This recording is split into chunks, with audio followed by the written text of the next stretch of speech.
Evaluación de desempeño. Este capítulo comprende la importancia de evaluar el desempeño, los problemas más comunes, los distintos métodos para evaluar el desempeño, la entrevista de retroalimentación, un esquema completo de evaluación de desempeño, análisis de rendimiento, evaluación por competencias, la evaluación de desempeño para empresas de todo tamaño, la relación de la evaluación de desempeño con la administración de carreras. La evaluación de desempeño, inquietudes comunes. En conferencias, diálogos con empresarios, alumnos u otros profesionales surgen preguntas sobre las evaluaciones de desempeño y la entrevista o reunión de retroalimentación a las que habitualmente damos las siguientes respuestas. Pregunta: mi mejor empleado no está satisfecho con su revisión de salario producto de una evaluación. ¿Qué debo hacer? Respuesta: si hubo algún error, deberá considerarlo. En caso contrario, deberá conversar con él, explicarle la situación, pero no es una buena idea modificar sistemas y procedimientos por presión, aún de su mejor empleado. Pregunta: ¿el análisis de la evaluación de desempeño debe brindarse por escrito? Respuesta: sin duda alguna. Da seriedad a los procedimientos y evita problemas de interpretación. En esta obra se explica largamente el uso de los formularios y registros al respecto. Pregunta: ¿mis empleados deben conocer previamente los ítems en los cuales serán evaluados? Respuesta: absolutamente. Todos los empleados deben conocer qué se espera de ellos y lo requerido para el puesto que ocupan. No puede decírseles a posteriori qué está bien y qué está mal. Pregunta: ¿cuáles son los peores errores que cometen los jefes en relación con las evaluaciones de desempeño? Respuesta: el error más común y más serio en los jefes incurren es exagerar cuando la evaluación de un empleado da resultados por debajo del nivel requerido. Otro error común es la tendencia a no remunerar a los buenos empleados como lo merecen. Pregunta: ¿cómo informo sobre una evaluación de desempeño realmente negativa? Respuesta: deberá ser claro. Relea con el colaborador el resultado de la evaluación para asegurarse que haya comprendido adecuadamente todos sus ítems. Pregunta: ¿cómo evito que los empleados compartan sus evaluaciones de desempeño o sus niveles de salario con los demás? Respuesta: la verdad es que no puede. Aunque le solicite a cada uno la evaluación del desempeño y el salario se mantengan confidenciales, algunas personas, en especial los empleados y jóvenes, compartirán esta información de todos modos. Mi pregunta: mi empresa se encuentra en problemas económicos y no estamos en condiciones de aumentar las remuneraciones. ¿Debo realizar o retrasar las evaluaciones de desempeño? Respuesta: es esencial realizar las evaluaciones de desempeño a pesar de no estar en condiciones de aumentar los salarios. Explique la situación a sus empleados enfocando el futuro positivamente para que permanezcan en sus puestos con entusiasmo, a fin de no desalentarlos y evitar que busquen otro empleo. Pregunta: ¿todos los empleados deben recibir la evaluación de desempeño al mismo tiempo? Respuesta: en lo posible, sí. Las compañías suelen entrar en un pequeño caos en época de las evaluaciones de desempeño porque se desatienden las tareas habituales. Asúmalo. Es el costo de una empresa organizada. Los beneficios de las evaluaciones son para todos, para los colaboradores, para los jefes y para la organización en su conjunto. Pregunta: ¿usted cree que es una buena idea darle un mensaje al empleado a través de la evaluación de desempeño? Por ejemplo, informar un desempeño superior para alentarlo o inferior para advertirle que no estamos conformes. Respuesta: no. Las evaluaciones deben ser acordes con lo observado. El mensaje que usted o la empresa deseen transmitir a un empleado será verbal en el momento de la entrevista de retroalimentación o en cualquier otra circunstancia, pero no usando la evaluación para ello. Pregunta: ¿cómo evitar las diferencias entre los evaluadores? Por ejemplo, en una zona que tengo un jefe que pone altas calificaciones como una forma de obtener mejores aumentos para sus vendedores y en otra zona hay un jefe muy exigente. Respuesta: es un tema complicado, pero hay distintas soluciones. Primero, reforzar el entrenamiento a los jefes en su rol de evaluadores. Todo lo que se invierta allí nunca será suficiente. Segundo, puede incluir un ítem en la evaluación de los jefes sobre este punto. Si ellos saben que a su vez los van a evaluar como evaluadores, seguramente tendrán más cuidado en la tarea. Pregunta: ¿usted cree que la evaluación del desempeño ayudará a mejorar mi relación con mis empleados? Respuesta: sí, sin duda. Para retener al personal clave y para saber cuándo hay que desvincular al mal empleado, la mejor herramienta de lo que dispone son las evaluaciones de desempeño. ¿Por qué evaluar el desempeño? El análisis del desempeño de la gestión de una persona es un instrumento para dirigir y supervisar personal. Entre sus principales objetivos podemos señalar el desarrollo personal y profesional de los colaboradores, la mejora permanente de resultados de la organización y el aprovechamiento adecuado de los recursos humanos. Por otra parte, tiende un puente entre el responsable y sus colaboradores de mutua comprensión y adecuado diálogo en cuanto a lo que se espera de cada uno y la forma en que se satisfacen las expectativas y cómo hacer para mejorar los resultados. Los empresarios y los empleados son escépticos en relación con las evaluaciones de desempeño. Habitualmente se cree que las evaluaciones de desempeño o se realizan para decidir si se aumentan los salarios o no, o a quienes hay que despedir. Esto puede ser cierto en ocasiones, pero el significado de las evaluaciones de desempeño es mucho más rico y tiene otras implicaciones en la relación jefe-empleado y en la relación más perdurable entre la empresa y los empleados. En forma sintética, las evaluaciones de desempeño son útiles y necesarias para tomar decisiones de promociones y remuneración, reunir y revisar las evaluaciones de los jefes y subordinados sobre el comportamiento del empleado en relación con el trabajo. Recordemos Edgar Schein cuando explica que un trabajador necesita saber cómo está realizando su trabajo, el grado de satisfacción que sus empleadores tienen en relación con la tarea realizada. La mayoría de las personas necesitan y esperan esa retroalimentación a partir de conocer cómo hacen la tarea, pueden saber si deben modificar su comportamiento. Una evaluación de desempeño debe realizarse siempre con relación a lo requerido por el puesto. Solo se podrá decir que una persona se desempeña bien o mal en relación con algo, en este caso ese algo es el puesto que ocupa. Confrontando el perfil de un puesto con el que la persona evaluada se establece una relación entre ambos, la adecuación persona-puesto. A partir de allí será posible evaluar el desempeño, el potencial y definir cuáles son las estrategias de formación necesarias para la más correcta adecuación persona-puesto. Como se ve, se puede utilizar la evaluación de desempeño para mucho más que para determinados salarios. Mejora por igual los resultados de la empresa y la actuación futura de las personas. Una correcta metodología de evaluación de desempeño es beneficiosa para ambas partes. ¿Por qué sirve evaluar el desempeño? La evaluación de desempeño permite detectar necesidades de formación, descubrir personas claves, descubrir inquietudes del evaluado, encontrar una persona para otro puesto, motivar a las personas a comunicarles su desempeño e involucrarlas en los objetivos de la organización. Que los jefes y colaboradores analicen cómo se están haciendo las cosas, tomar decisiones sobre salarios y promociones. Y en consecuencia, se mejora el rendimiento del empleado y mejora los resultados de la organización en su conjunto.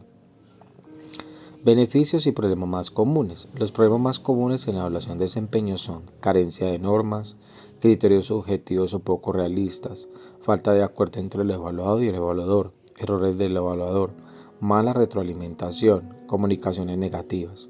No requiere mayor explicación, todos conocemos empresas con este tipo de problemas.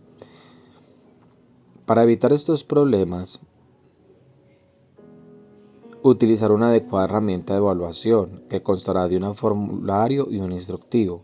Sobre el final de este capítulo, el lector encontrará un anexo sobre el formulario y en otros capítulos nos referiremos a los instructivos. Entrenar a los evaluadores. Muchas compañías se limitan a entregar el formulario y el instructivo, pero esto no basta. La mejor herramienta para fracasar si los evaluadores no reciben una correcta y profunda capacitación sobre cómo utilizarla. Por lo tanto, es un punto clave. Se dedicará el capítulo 7 a este aspecto. Los métodos para evaluar el desempeño constituyen uno de los medios más útiles para aumentar la productividad y así como para facilitar el avance de las metas estratégicas. El éxito de un programa depende de varios factores. Uno muy importante es cómo se le administra, para qué sirve, tiene muchos efectos benéficos para una organización. Entre los más importantes, dar a los empleados la oportunidad de repasar su desempeño y las normas con su supervisor. Segundo, proporcionar al supervisor los medios de identificar las fortalezas y debilidades del desempeño de un empleado. Tercero, brindar un formato que permita al supervisor recomendar un programa específico para ayudar a un empleado a mejorar el desempeño. Cuarto, aportar una base para las recomendaciones salariales. Entre otros usos se pueden mencionar. Primero, determinar promociones. Segundo, tomar decisiones de retener o de despedir. Tercero, identificar necesidad de capacitación específica. Cuarto, planear carreras para el personal.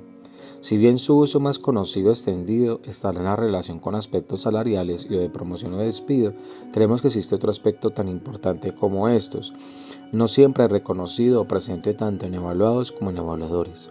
La evaluación de desempeño como herramienta de desarrollo.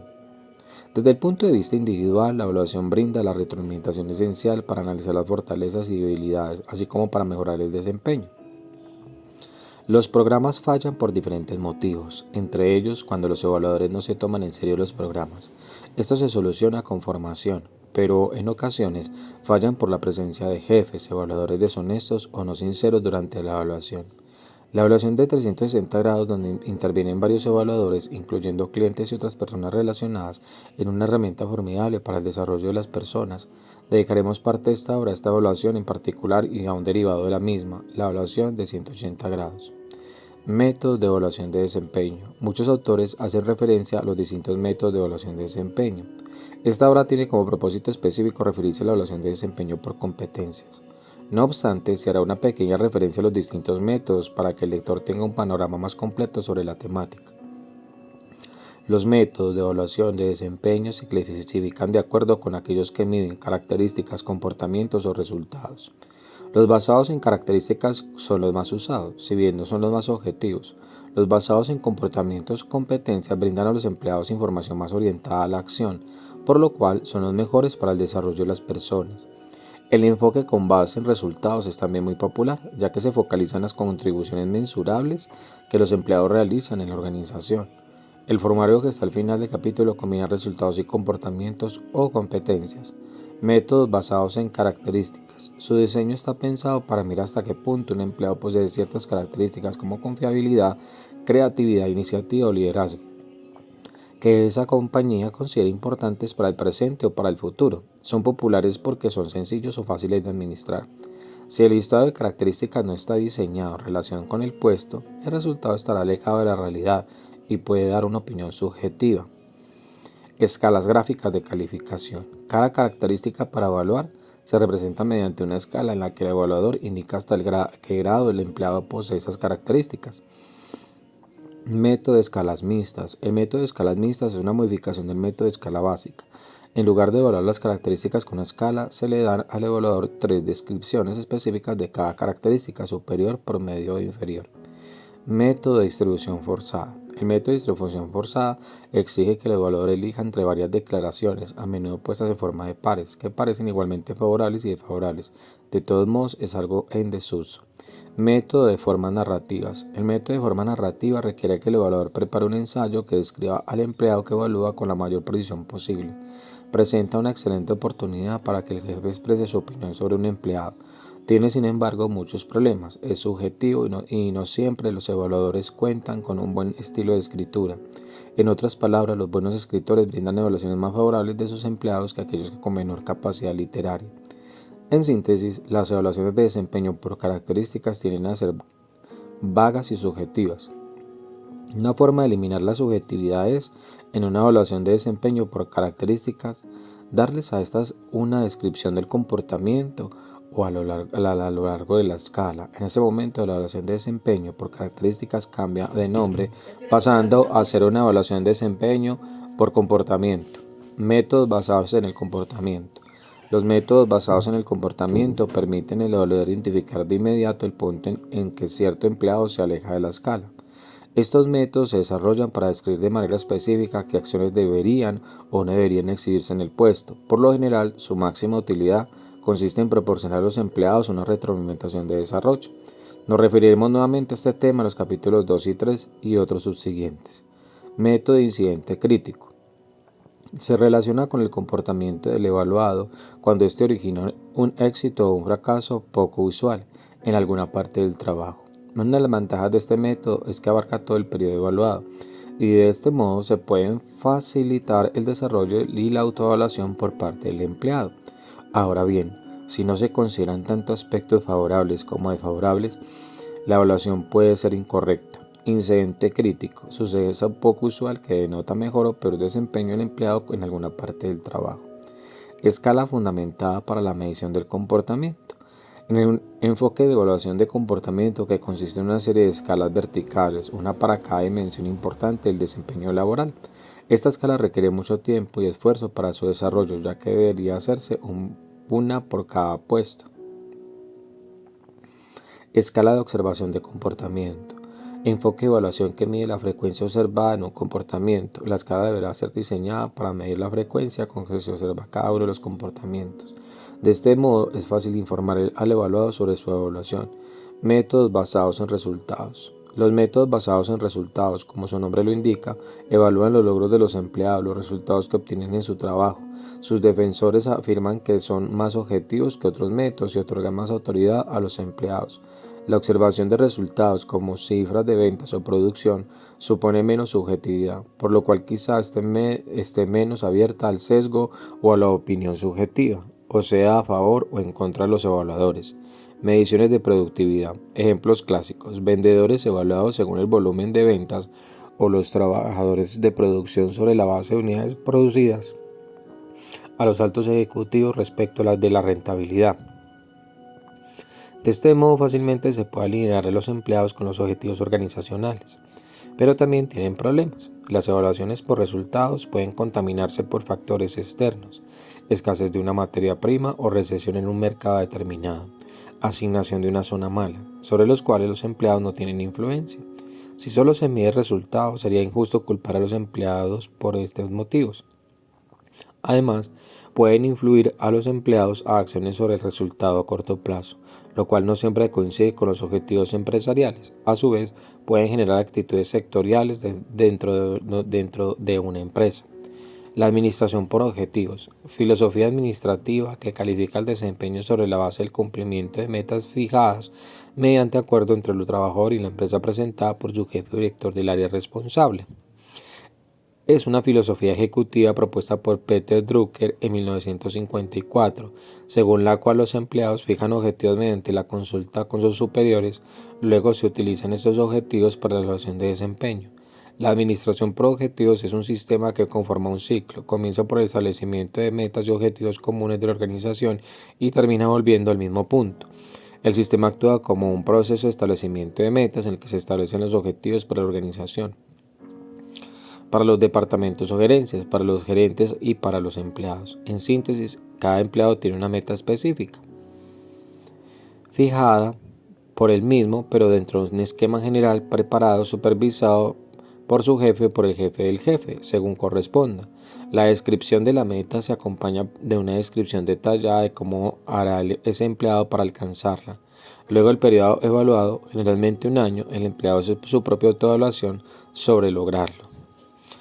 Con datos reales, la entrevista de retroalimentación se basa en la autoevaluación y el grado de cumplimiento de metas tanto del evaluado como de la organización. ¿Cuál utilizar? Dependerá de cada empresa, de los propósitos que cada uno asigne a la evaluación, de cuánto se desee invertir, aunque se tiende a aplicar los sistemas elaborados y sofisticados, no siempre son los mejores para una empresa en particular. Comparación de los distintos métodos de evaluación de desempeño. Métodos de características, ventajas, de fácil y rápido diseño y por tanto de menor coste, fáciles de usar. Desventaja, no son tan útiles para dar devolución a los empleados y el margen de error es mayor. Método de comportamiento, ventaja, se pueden definir estándares de desempeño que son fácilmente aceptados por jefes y subordinados. Son muy útiles para la evolución de la evaluación. Desventaja, el desarrollo puede requerir mucho tiempo y es costoso. Método de resultados, ventaja. Evitan la subjetividad y son fácilmente aceptados por los jefes y subordinados. Relaciona el desempeño de las personas con la organización, fomenta los objetivos compartidos. Desventajas. El desarrollo puede requerir mucho tiempo y puede fomentar a los empleados un enfoque de corto plazo. El entrenamiento de evaluadores. El entrenamiento debe proporcionarle a los evaluadores cuando se modifica una herramienta o se implementa una nueva, y también cuando nuevos evaluadores se incorporan a la tarea de evaluar personal, por ejemplo, cuando una persona es promovida, cuando se incorpora un nuevo gerente o supervisor, etc. Los supervisores son los que realizan la evaluación de su equipo. Si bien el área de recursos humanos puede ejercer una cierta supervisión, no es la dueña o responsable de las evaluaciones. Los evaluadores deben estar familiarizados con las técnicas de evaluación utilizadas y deben evaluar en forma justa y objetiva. El éxito del programa depende de ellos. Otros métodos de evaluación de desempeño. Gary Dessler presenta con alguna diferencia métodos similares a Sherman sobre la evaluación de desempeño de empleados. Técnica de escala gráfica de calificación. Escala que lista varias características y un rango de desempeño por cada una. Al colaborador se lo califica al identificar la calificación que describa mejor su nivel de desempeño para cada característica. Método de alternancia de la clasificación. Clasificación de los empleados desde el mejor al peor en torno a una característica en particular. Método de comparación de pares. Clasificación de los subordinados mediante una tabla de todos los pares posibles de individuos para cada característica para identificar cuál es el mejor empleado de ese par. Método de distribución forzada. Similar a la graduación de una curva. Se colocan porcentajes predeterminados de los empleados en varias categorías de desempeño. Dessler señala, además, otros métodos ya mencionados más arriba, en nuestra opinión, un método que no se relacione con el puesto que debe ocuparse no es válido para la medición del desempeño de un empleado. Pasos de una evaluación de desempeño. Definir el puesto. Asegurarse de que el supervisor y el subordinado estén de acuerdo con las responsabilidades y los criterios de desempeño del puesto. Como ya se dijo, una evaluación solo puede realizarse con relación al puesto. Es necesario que el evaluador y el evaluado comprendan su contenido. Evaluar el desempeño en función del puesto. Incluye algún tipo de calificación en relación con una escala definida previamente. Retroalimentación. Comentar el desempeño y los progresos del colaborador. 3 pasos claves en la evaluación del desempeño. Definir el puesto y asegurarse que tanto el jefe como el colaborador estén de acuerdo. Evaluar el desempeño en función del puesto. Retroalimentación, comentar el desempeño y los progresos del evaluado. El análisis de la gestión o el desempeño de una persona tiene a su vez 3 momentos diferentes. Primero, una etapa inicial de fijación de objetivos, en la que se establecen los requerimientos principales del puesto y los factores, competencias o comportamientos prioritarios para el año. Esta etapa inicial debe materializarse en una reunión donde se establezcan estos objetivos. Segundo, etapas intermedias o de evaluación del progreso. Antes de llegar al periodo final de evaluación, generalmente un año, es aconsejable establecer con cierta prioridad, por ejemplo, cada 3 meses, cada 4 meses o cada 6, una reunión de progreso donde se realice un balance de lo actuado en ese ejercicio en curso y el avance de la consecución de objetivos. En las reuniones deben analizarse el grado de cumplimiento de factores en relación con el comportamiento o las competencias según el método de evaluación elegido por la empresa.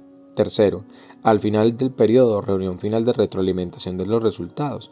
Si por alguna circunstancia una persona tuvo 2 dependencias, por ejemplo un consultor que en el año lleva 2 grandes proyectos de los que informa a 2 jefes diferentes, será evaluada por ambos jefes. Si el empleado es transferido de área, de plaza o de ciudad durante el año, deberá segmentarse el periodo y será igualmente evaluado por los diferentes jefes. Secuencia de la evaluación del desempeño. Entonces, comportamientos observados, descriptivo del puesto, evaluación de desempeño, reunión de retroalimentación y registro. Como muestra el gráfico, basándose en la descripción del puesto y en los comportamientos observados, es factible realizar la evaluación de desempeño, proceso en el cual son muy importantes la comunicación y el registro no solo de la evaluación en sí misma. Habitualmente se utiliza un formulario, sino también el del resultado de la entrevista de retroalimentación. Consejos sobre la reunión de retroalimentación de desempeño. Ser cordial, hablar claro, marcar los aspectos positivos, indicar los aspectos negativos, presentar las posibilidades de desarrollo, hablar de salario, darle un cierre, evitar las emociones y planear la reunión de evaluación. Entrevistas de retroalimentación. La entrevista de retroalimentación sobre la evaluación es el momento más importante del proceso. No solo permite analizar la evaluación, sino también encontrar en conjunto áreas o zonas de posibles mejoras.